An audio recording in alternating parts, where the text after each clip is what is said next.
we are constantly being challenged, we are constantly being tested. And this is frustrating and it's annoying and it's not what we plan, but it's also the opportunity that we have to get better. Is something fortunate or unfortunate? This is a choice that we get to make. If not you, then who? If not now, then when? We're gonna go back 2,000 years ago. A plague breaks out in Rome. It's a devastating pandemic, overwhelms Rome in every capacity you can imagine, and it all falls on this guy, Marcus Aurelius. Not the only problem he faces. There's historic floods, there's a long, long war, and then he has personal issues, he has health issues. Some people suspect his wife was unfaithful to him. He buries multiple children, right? So it's one crisis after another, personal and professional.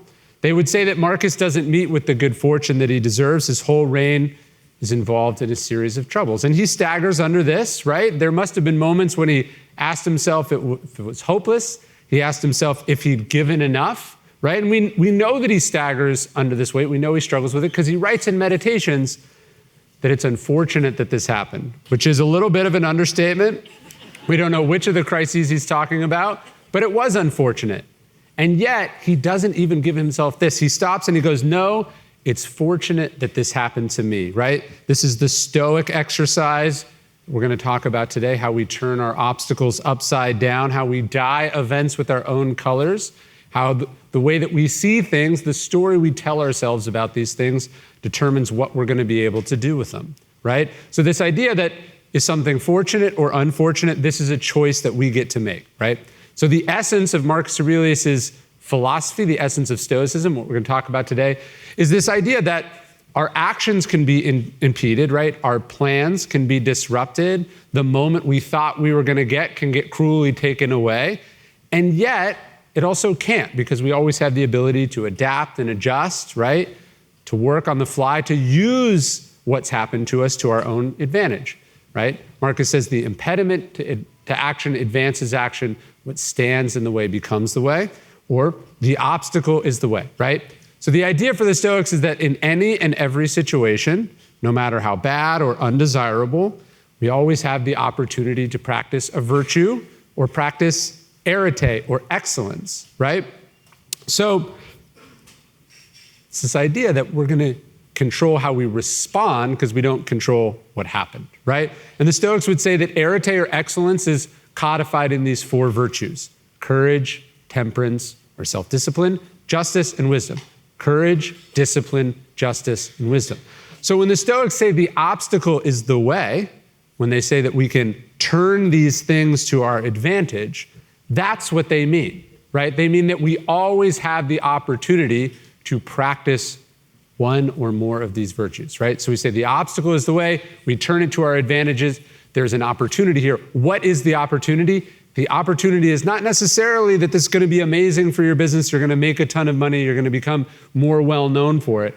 It's that it's the opportunity for you to be excellent, to be great, to have character, to be courageous, to be disciplined, to be honest and fair and just, and to be wise, right? So my argument today is that whatever the market has for us in store, right, up or down, good or bad, whatever happens with interest rates, right, whatever lies ahead of us on the road, there is the opportunity. And that opportunity, yes, there is an opportunity. It's the opportunity to practice one of these virtues, right? And I want to dive into that, how we practice these virtues, how we step up, right, when other people are stepping back, how we find the good in a situation even when it feels like there's all bad, right? So when we're talking about courage, it should be obvious, right? When things are scary, when things are hard, when things are difficult, this is where courage is required, right? If it was easy, if it was exactly how we wanted it to go, if there was no risk, if it wasn't scary, there wasn't a chance that it could go sideways, right? There isn't an opportunity to practice courage. Charles de Gaulle, the man who saves France, it's invaded by the Nazis in 1940, he would say that when events become grave and peril is pressing, a tidal wave pushes men or women of character to the front rank, right? When things are difficult and hard, that is the opportunity for leadership. If things are easy, if everyone knows what to do, if what to do is obvious and easy, right? Leadership is not only not required, it's not needed, right? So in perilous moments, in stressful moments, in moments of uncertainty, right? We have the opportunity to use our guts, right? To act with character, right? This is when we have the opportunity for big and transformative ideas, right? When things are falling apart, when things are in flux, when the market is tough, courage is calling, right? And the question is, will we step up? Will we answer that call for our businesses, our clients, right? Our colleagues, our families? Will we answer the call? And unfortunately, not everyone does. I'd argue most people don't, or courage wouldn't be rare as a virtue, right? The fact that we celebrate courage, that we hold it up, is precisely because it is so rare, because it's not common enough. Florence Nightingale is born in the mid-19th century. She's got all the privileges in the world, wealthy family, she doesn't need to work. It is a time, however, right, when women aren't expected to do much, and in fact, women aren't allowed to do much. Now, she, from an early age, seems different, seems unique, seems to not go along with everyone else. There's a drawing that her aunt does of Florence and her sister, where Florence is not even holding her aunt's hand. She's away, she's apart, she's different, she's stumping along by herself, she says. And yet, when she's about 16 years old, Florence gets this call. She feels called, a voice calls to her that she's meant for more, that she could be of service. She's interested in nursing. She gets this call and she floats it out there and is immediately shot down. Everyone says this isn't what women can do, this isn't what women should do, and more specifically, you don't know how to do it, and it's not for you. And she ignores this call for 8 years. And then the call comes again, right? Not ringing on the phone, not knocking on the door, but it comes to her in some moment of quiet or reflection. And the voice says, are you going to let reputation hold you back from service? Are you going to be held back from what you're called to do because of what other people are going to say or think? And the answer for her then, as it is for many of us, was still yes. I'm going to let that hold me back. And she does for another 8 years. For 16 years, she puts it off. I'm going to do it later. I'll do it when people are more open to the idea. I'll do it when my parents pass on and I don't have to worry about them anymore, right? She's putting it off. She's putting it off. And in fact, tragically, this is actually part of the hero's journey, right? There's the call to the adventure. There's the thing you're meant to do. And then what happens? There's the refusal of the call. We don't answer it. We're scared. We have reasons. And then something has to push us over that edge. It takes her 16 years to finally try her hand at nursing. And she finds immediately, right, not just why she's called to do it, but that the people who were answering the call had no idea what they were doing, right? And that this whole field was ripe for revolution and change and progress. She ends up making all sorts of differences that resound even to this day. If you've been in a hospital, you have Florence Nightingale to thank for that. Her innovations, her way of thinking, her way of care, that patients didn't need sympathy, they needed clean air and clean bedding, and they needed care and they needed nutrition, right? She's the one that comes up with so much of this. A person who didn't think she could do it for 16 years. But her parents still don't approve. She's not immediately celebrated for it. She runs into all sorts of bureaucratic resistance and red tape. She writes in her journal eventually that I can expect no sympathy or help. She says, I have to take it. I have to seize it. And this is a big part of courage, right? We don't wait around to be chosen, to be accepted, to be given permission. No, we have to take it, right? You have to go for what you want, right? The great General Mattis, who studies Stoicism, he carries Marcus Aurelius on his 40 years of deployments. He was once asked, what keeps you up at night? And his answer was, I keep people up at night. And I love this because so much of courage is about seizing the initiative, about deciding that you're going to control events rather than events are going to control you, right? Do events happen to you, or are you what's happening? Courage is about seizing the offensive, seizing the initiative, taking what you want, doing what needs to be done, not waiting around, again, to be chosen, to be selected for the door to open for you, but be willing to kick that door down, right? And it takes courage to do this, to put yourself out there, to be yourself, to do something, right? So much of what's new, right, means that someone hasn't done it before, which means we don't know how to categorize it, means we don't know what to think about it, which means we don't accept it, which means we're not comfortable with it, right? What Florence Nightingale was doing was challenging what people thought. And that was uncomfortable, and thus came judgment and doubt and criticism. And you have to be willing to put up with that if you're going to do anything in life, right? So this idea of being difficult, right? That's what we call people who ask for things, who push for things, who try to change things, who don't accept how things are, right? We say that they're difficult till they succeed. Then we say they're, brilliant and wise and can see into the future. I was reading a story once about Margaret Thatcher. She actually trains as a chemist as a young woman, and she's interviewing at this job, again, when this is somewhat uncommon, she's interviewing at this job, and she can see the old man who's interviewing her for this position, and he's asking her questions, and she can read upside down, and she sees him write at the top of her application, "This woman is much too difficult to work here." Now, that's a horrible thing to say, and yet it was also right? She was too difficult to work there. She was destined for bigger and better things, right? And the willingness to be difficult, to cause what John Lewis calls good trouble, is part of what we're talking about when we talk about courage, right? If the things were working, if everyone was open to change, there wouldn't be a role, there wouldn't be a necessity for us to do what we need to do.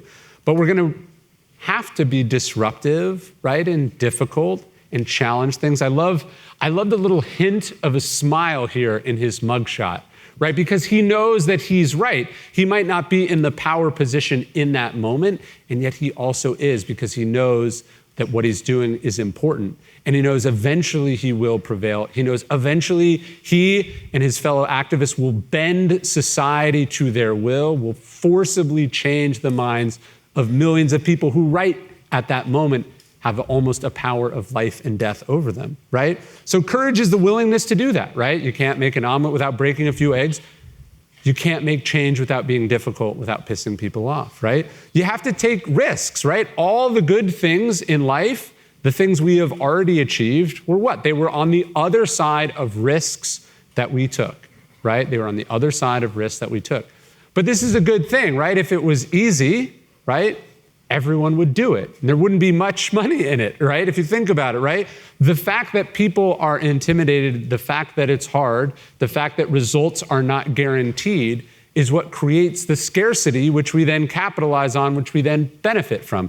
Again, if everyone was courageous all the time, we wouldn't give out things like the Medal of Honor, right? There would be nothing to recognize, nothing to celebrate. The whole point is that it's rare. And so we take this as a rule, right? That we must always do what we are afraid to do. That's Ralph Waldo Emerson. He's actually cribbing his Aunt Mary here, who used to say this to him as a child. That's one of the best rules I heard as a writer. Always write the things you are afraid to say, the things you're comfortable with, the things you think everyone is going to like, right? Those are the safe things. Those are the things that someone else is likely to say.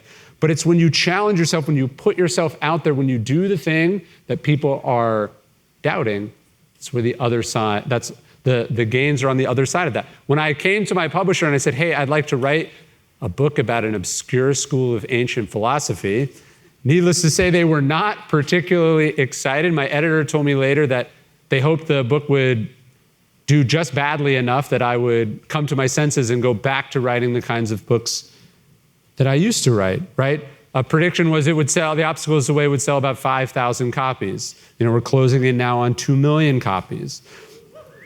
Thank you. But the idea is, if someone had told me it was guaranteed, or if it's obvious that it was going to work, somebody would have gotten to it well before it was ever even my shot, right? It's the fact that nobody knew that it was a risk, that I was leaving what was comfortable and safe to do something that until it worked, until further down the road, seemed crazy, if not stupid, right? So the fact that it's hard, the fact that it's scary, that's where it is. This is the famous Warren Buffett line, right? That we want to be fearful when others are greedy and greedy when others are fearful, right? when everyone's buying real estate, when the market is booming, right? Not only doesn't take much courage, but the gains are going to be whittled down, right? There's so much competition. It's when other people are intimidated, it's when people are throwing in the towel, when people are scared away, that we have the opportunity to make huge gains. And we'll go back 2,000 plus years again to the famous question from Hillel. He said, if not you, then who? And he said, if not now, then when, right? This is the virtue of courage. This is the thing that scary situations present us the opportunity to do. Whatever it is that you're trying to do, someone has almost certainly done it or done some version of it. And wherever you are in life, someone has been through something very similar. We want to try to avail ourselves of that knowledge and that wisdom. What were the secrets to their resilience, to their success? And I did a really cool interview with Russell Brunson for his series, Secrets of Success, where he was sort of asking me what I've learned, what I've gone through, and also what we can learn from the Stoics. So he and I sat down and talked about all this. He wants to share that with you. You can go to secretsofsuccess.com/Ryan Holiday to check out that interview. And it's going to be a limited time thing. I think only the first 20,000 people who watch the video can get access to it. This is just a great strategy for going through life. And if you want to hear from me about my secrets to success and some secrets from the ancients, you can check all this out at secretsofsuccess.com/Ryan Holiday. But it's only going to be up for a limited time. The first 20,000 people to click the link in the descriptions below will get access to it before it goes away. The next idea, the next opportunity is discipline. The Stoics would say that no one is fit to rule, no one is fit to lead who is not first master of themselves, right? Everyone's trying to acquire a property empire, a business empire, right? Armies and nations have been fighting over little strips of land for as long as there have been people.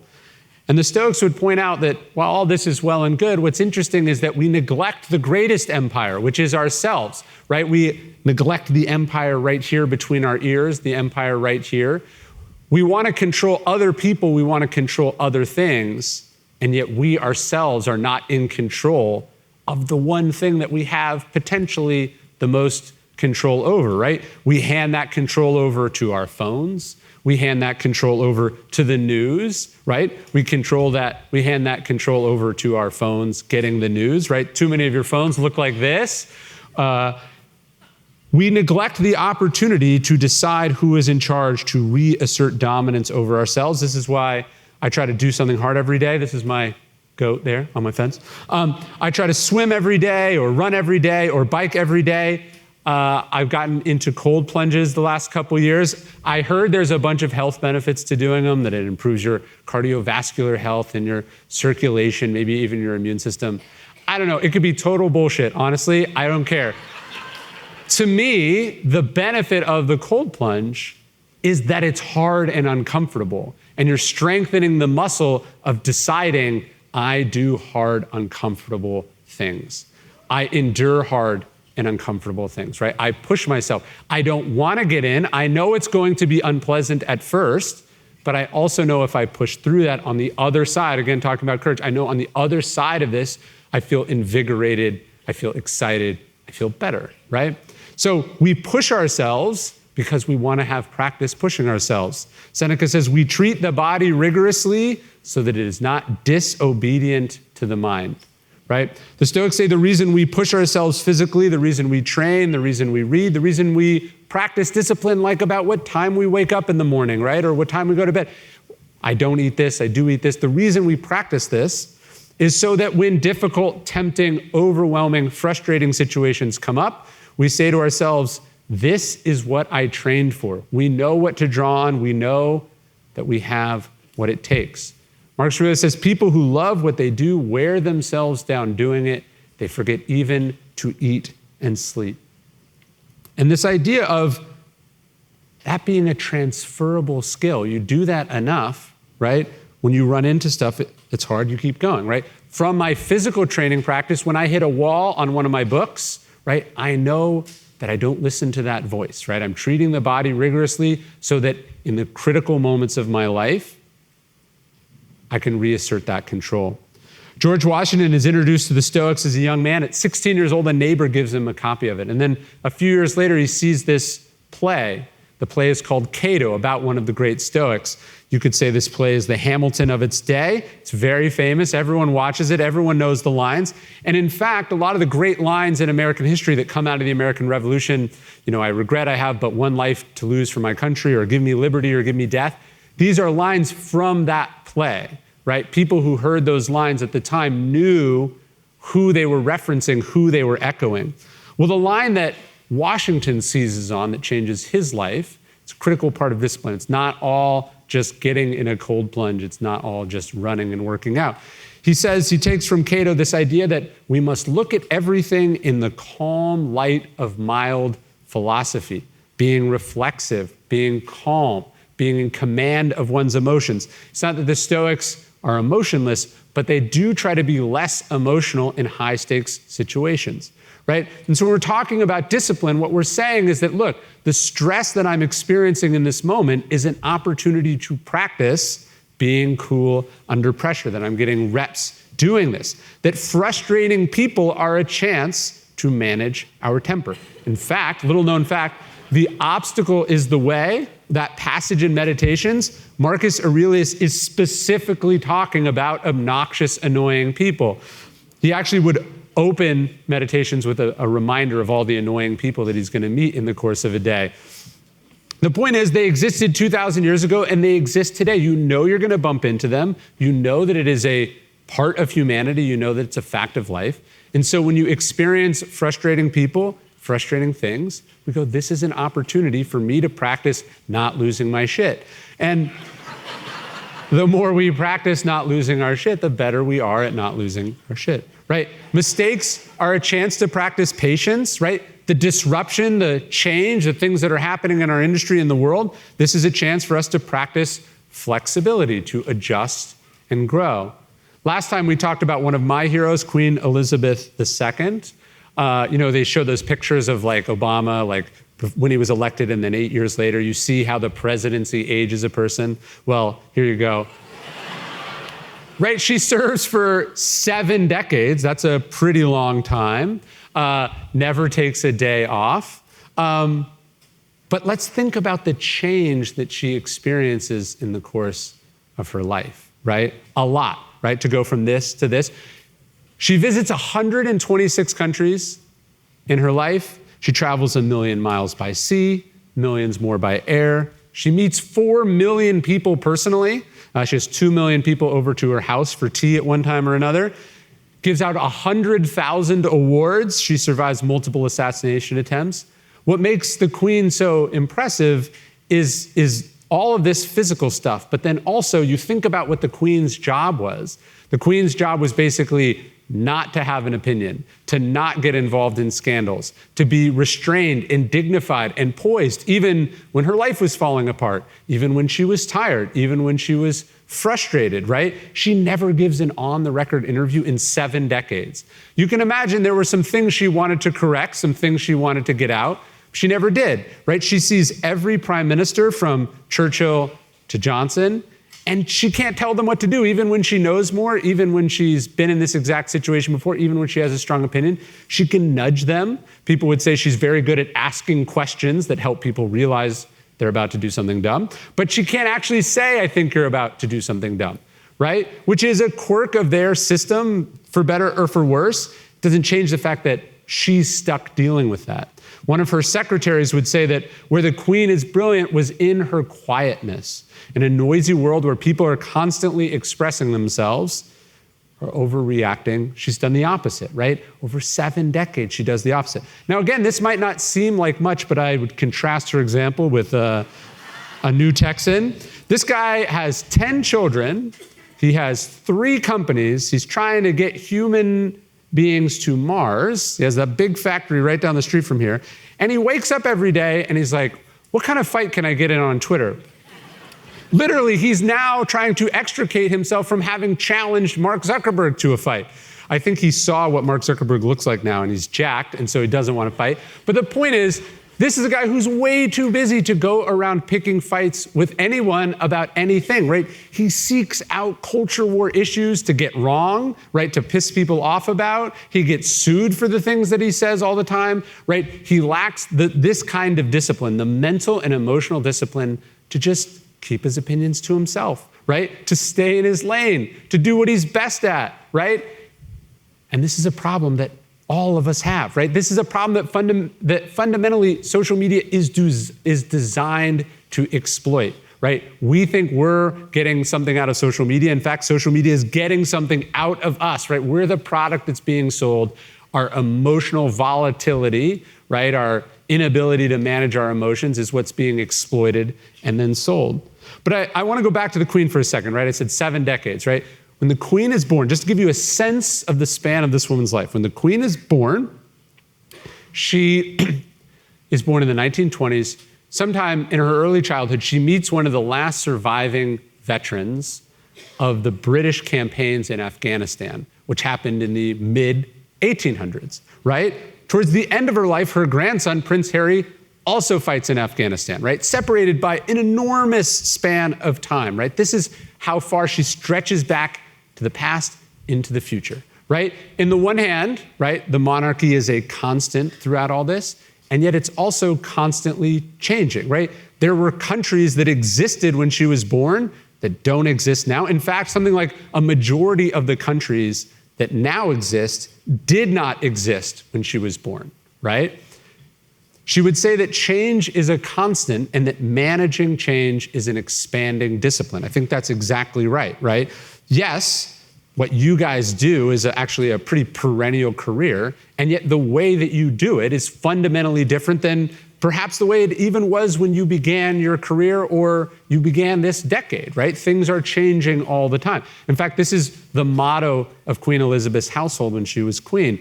They would say, if things are going to stay the same, then things are going to have to change, right? It takes discipline to be strict about some things, flexible about others. In fact, this is the paradox, this is the difficulty, this is the highest form of discipline. The 48 Laws of Power, Robert Greene's amazing book on power, the final law, the 48th law on the law of power, all these laws telling you do this, don't do this, do this. The final law is throw that all out and assume a kind of formlessness and flexibility, right? Bruce Lee says, be like water, right? The ability to adjust and adapt, right? Even as you hold some things sacred is this sort of key expanding discipline, right? Everything is always in flux, but there are values that we hold fast to, right? We create calm within the storm throughout our discipline. We know what to cling to and we know what to let go to, right? We grab firm hold of our minds and our bodies while everyone else loses theirs, right? That's why this discipline is so important. So the more stressful things are, the tougher they are, or the more irrationally exuberant and exciting and fun and lucrative they are, right? We have the same opportunity to practice discipline, to get firm hold of ourselves, right? To adjust, but also to hold fast. When we're talking about holding fast to values, right, we're talking about the virtue of justice. I think it says something about our world today that when people hear the word justice, right, which is the book that I'm writing now in the Stoic Virtue series, the problem is when we hear the word justice, we think legal, we think illegal, we think the law, right? We think the legal system. C.S. Lewis would reflect on this too. He said that it's much more than what happens when you're represented by an attorney, right? Justice is fairness and honesty, right? Doing your share, truthfulness, it's keeping promises, it's doing business right, it's doing life ethically. I think it's pretty interesting. You go back about 2,000 years in Stoic history. There's a Stoic named Antipater. And Antipater has a debate with one of his students about how much one is obligated to disclose in a real estate transaction. So these dilemmas are constant and perennial, right? As much as things have changed, our villas don't quite look like this anymore. But do I have to tell them, he says in this case, that it's got a bad sewage system? And his answer was yes, ultimately you do, right? Because you would want someone to do the same, and society wouldn't function if we couldn't trust each other. So this idea of like what's legal, right? What we're obligated to do is the minimum, right? The fact that you are allowed to do something doesn't mean that you should do it. The fact that everyone does it that way doesn't mean it's right, right? What ultimately matters is if it is right. And the Stoics would say the right time to do the right thing is right now, even when it's hard, even when it's difficult. A couple years ago, I bought the rights from my publisher for Mark Aurelius' Meditations. It's this book that changed my life, and I wanted to publish like a premium edition that could really stand the test of time. So I bought the rights to Meditations, which I did this cool edition of. I bought even the rights to my book, The Daily Stoic, and I put out these really cool editions. I found this company. They were partially based in Texas. They're a Bible manufacturer, and they did their manufacturing in Belarus, where they'd been in business for many, many years. And we had this great deal going. The books looked great. They worked great. They sold great. And then a couple years ago, sadly almost a year and a half now, right, there was some trouble in the region, let's say, right, in Ukraine. And there's a reason, right, it turns out, that Belarus, where the books were manufactured, has been complicit in Putin's invasion of Ukraine. It's because, we'll do a little quick geography lesson here that you learn when you put yourself out there in the world, right? See, this is Kyiv here. Well, Kyiv and this river here is how Belarus accesses the Black Sea. Otherwise, it is a totally landlocked nation. So the reason that Lukashenko is collaborating with Putin is because he wants this, right? This territory right here. He wants to carve out a little bit of Ukraine so he can have access to the Black Sea. Now, my handful of books I'm publishing here have very little to do with this geopolitical issue. That's not what I'm saying. What I'm saying is that I had to then make a decision. There are some sanctions on the nation of Belarus, not as many as Russia. I checked with my lawyer, I checked with people I know. There's nothing legally wrong with me continuing to manufacture here, contributing to this economy, right? Running stuff through this active war zone. But it didn't feel right.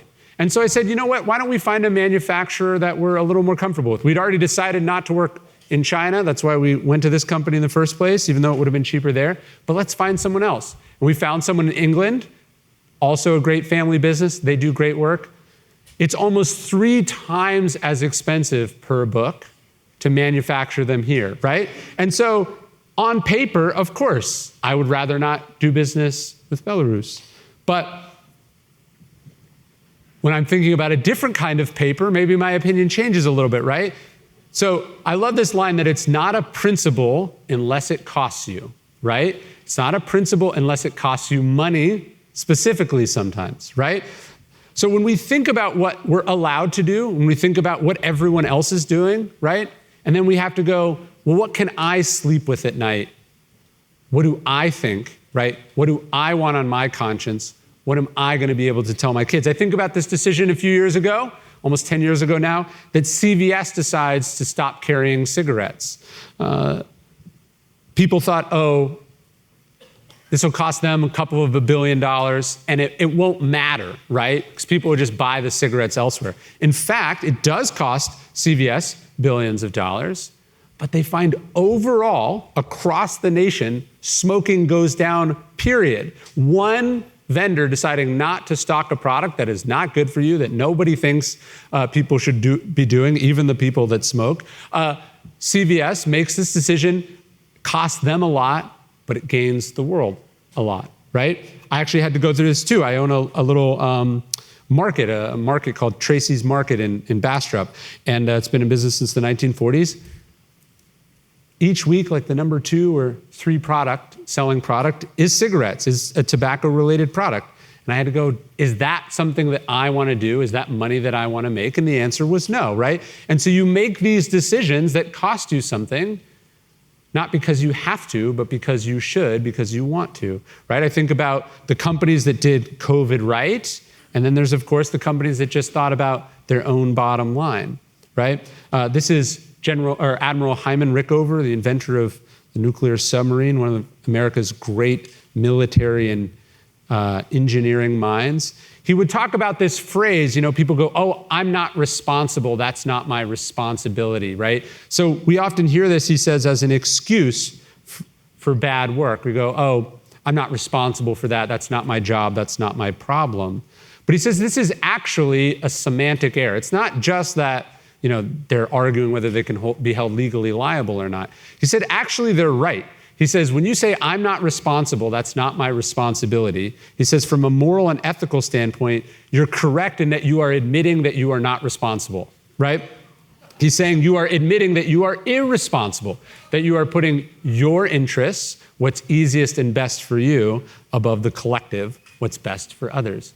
My favorite moment in the history of Stoicism, we talked about this plague that Marcus Aurelius is experiencing. It's a devastating pandemic. It hurts Rome not just from a public health perspective, but it hurts Rome from an economic standpoint. The treasury is bankrupt as they try to keep the country afloat. People are dying in the streets. And we hear from an ancient historian that Marcus sits down and hosts a 2-month sale of all the imperial treasures on the lawn of the imperial palace. He sells his wife's robes. I'm sure she was quite happy with this. He sells all their jewels and gold and all the gifts that they've given. And he does this first, right? He does this instead of what so many leaders do, which is they're fine and they make it everyone else's problem, right? We talked about doing COVID right. How many companies laid people off in the early days of the pandemic, right? And then wondered why they were having trouble rehiring a few years later when things turned around, right? The decision is not just what's best for the business necessarily, but also what are your responsibilities? What are your obligations? What is the fair and right thing to do? Not to belabor COVID, but I found this photo of Queen Elizabeth at the funeral of her beloved husband, so beautiful and sad and tragic at the same time. She's mourning the loss of this person that she had spent 5 odd decades with. And because of COVID protocols at that time, which she surely would have been exempted from if she asked, she did not, right? She spent it in a box alone, the most painful day of her life. Meanwhile, we find out subsequently that the prime minister and all of the staff are having parties at 10 Downing Street because they think no one's paying attention, right? And so the question is, again, not what you can get away with, not what exemptions they'll make for you, but what's right, what does good behavior look like, what does discipline look like? And we stick with that. And we stick with it in the challenging decisions most of all. And in fact, as hard as these challenging situations are, we celebrate them because they're opportunities to do the right thing in a big way, right? We make these hard decisions and we ultimately try to stick with our true responsibility, our true task and job in this life. Marcus Aurelius asks himself, what's my job, right? What's my job? Our job is not to make more money or grow our business or win the deal. That's part of it, but that's not our true job. He says, my job is to be good. He says, the fruit of this life is good character and acts for the common good. It's about the difference we make for others. It's about the standards we hold ourselves to. There's a track here in East Austin, about maybe 3 miles from here, that I like to work out in. I do sprints there. It was paid for by Hollywood Henderson. He went to high school at this school, and when he hit it big, actually not when he hit it big in the NFL, because he blew all that money, then when he won the lottery, the first thing he did was pay for this track to be rebuilt at his old high school. And he puts this sign up. He has all these signs. There's a bunch of signs that say, like, if you see anyone littering, call Hollywood Henderson. He doesn't say how. It just says this. But the sign that struck me the most is this one. It says, leave this place better than you found it, which is to me what we're talking about when we talk about justice. We're talking about doing that now, not later, not when you're old, not when you retire, not when you've made a certain amount of money being cutthroat and cruel. Then you can be nice, right? The Andrew Carnegie strategy. But you try to do good now for as many people as you can. And the last virtue, the last opportunity would be the virtue of wisdom, right? We're talking about obstacles. We're talking about things getting in the way. We're talking about losing. We're talking about struggle. I'm sure many of you saw this beautiful interview with Giannis after they lost in the first round this year. A reporter asked him, was that a lost season? Was it a failure? And he says, basically, there's no such thing in sports, right? Because you either win or you learn and then you get better, right? And so you win that way too. And I think it's important that we see failure this way, right? As an educational opportunity. When we screw up, when we make mistakes, when things don't go our way, we have the chance to learn. But we also have this chance, of course, when we succeed also, right? The great quote from the physicist John Wheeler is that as the island of knowledge grows, so does the shoreline of ignorance, right? The more we learn how much we don't know, right? We're constantly being exposed to things that we didn't know. As you succeed, as you grow your business, you hire more people, you interact with edge cases or interesting types of deals you've never done before, right?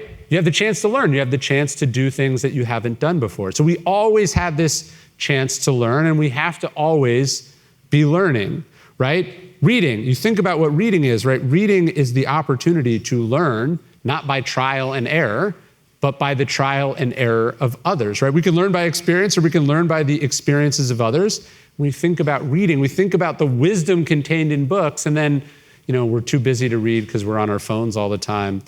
Whatever, right? We don't make time for the most valuable activity we could possibly be doing. It's like that line that's attributed to Mark Twain, that a person who doesn't read has no advantage over a person who cannot read, right? General Mattis would say that if you haven't read hundreds of books, then you are functionally illiterate, right? You're not technically illiterate, but you're functionally illiterate because you don't have a broad enough base of knowledge, right? You haven't read from the people who've come before you, the people who have interesting ideas, even the people you don't disagree, even the people you don't agree with. You haven't read them, you haven't incorporated their thoughts into your own.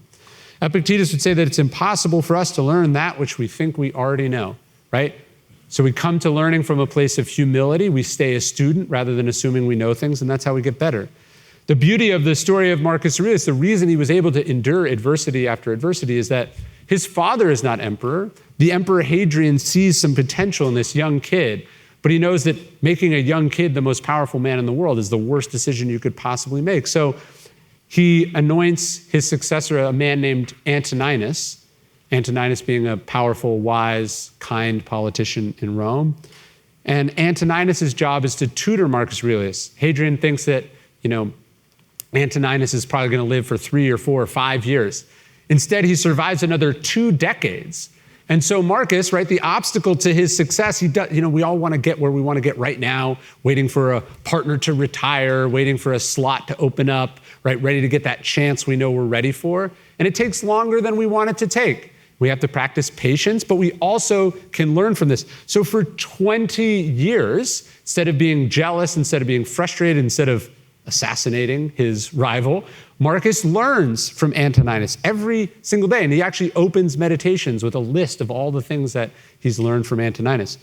These are obviously ChatGPT photos of Marcus, which I'm learning. I'm trying to figure out, right? It's something I don't understand. I wanted to figure it out. But this is a real photo here. This is Seneca, who was given a similar job tutoring a young Nero, right? You don't have to know a lot about Roman history to know that Nero ends up sucking pretty hard. But this statue is showing, it's capturing the exact opposite of the relationship between Marcus Aurelius and Antoninus, right? Nero doesn't want to listen. He's leaning back. He's not listening. He's sullen, right? He doesn't think this person has anything to teach him. You can't learn that which you think you already know. And Nero doesn't learn a lot of the lessons that could have prevented him from being so terrible. I interviewed the MMA champion Frank Shamrock not too long ago, my podcast, and he has this thing that's stuck with me for a long time. I read it in his memoir. He talks about how we need to have a plus, minus, equal system on the path to greatness, mastery, wisdom. Plus, minus, equal is you have to be learning from someone better than you. You have to be challenging yourself against someone equal to you, your peers. Then you have to be paying these lessons forward to someone who doesn't know as much as you.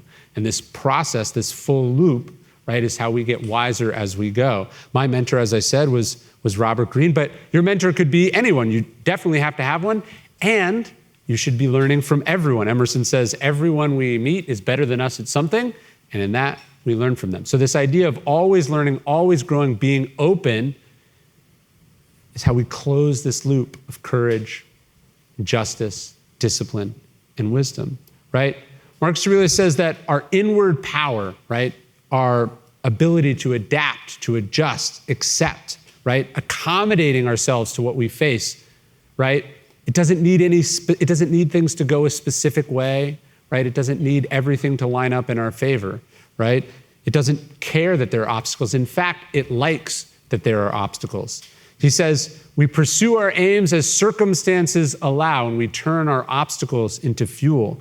He says, as a fire overwhelms what would have quenched a lamp, right? What is thrown on top of the fire is absorbed and consumed by it and makes it burn still higher. I was just reading about a kind of pine tree, grows here in the United States. It's a conifer. And it has these pine cones that are covered in a resin, and that resin is so tough that it only is pierced, it only melts at temperatures hotter than the environment is capable of creating. So even as fucking hot as it is in Texas right now, it's not hot enough, right? What these trees need, what they depend on, is fire. Only fire can unlock the seeds inside this pine cone. So the fire that comes through and destroys this stand of trees is also at the same time planting the next stand of those trees, right? It unlocks it. It allows it to germinate, right? And so from the fire comes the regrowth, right? It makes it better, fresher, newer, younger. The Stoics would say that that's what we're doing when we think about obstacles this way, right? Instead of being someone that tries to never experience obstacles or just sort of muddles through them, we seek out what the obstacles, what the difficult times unlock, right? We use the opportunity that it presents to be excellent, to be great, to be good, right? Stoics have this phrase of amor fati. It actually comes to us from Nietzsche, but it captures this idea. This amor fati means a love of fate. We don't just bear and accept the difficulties, struggles of life, but we lean into them. We understand that not only are they making us better, but they're weeding out the people who don't have the same amount of heart and determination and excellence as us. And so yes, we are constantly being challenged. We are constantly being tested. And this is frustrating and it's annoying and it's not what we plan, but it's also the opportunity that we have to get better. It allows us to grow. It unlocks something in us that ordinary circumstances wouldn't unlock, right? It's only because things are hard and scary that we have the opportunity to be brave, right? It's only because it didn't go the way we planned. It's only because it's unfamiliar that we have the chance to learn. It's only because so many people are not doing the right thing that we have the opportunity to be good, to be decent, right? To make a difference. The Stoics would say that no obstacle can prevent us from being courageous and honest and disciplined and wise. Marcus Aurelius says, look, they can kill you, they can cut you with knives, they can shower you with curses. It can be one piece of bad news after another. It can be Murphy's Law plus Murphy's Law plus Murphy's Law. And somehow this is supposed to cut you off from clearness and sanity and self-control and justice. No, it's the opportunity for all those things. Thank you very much.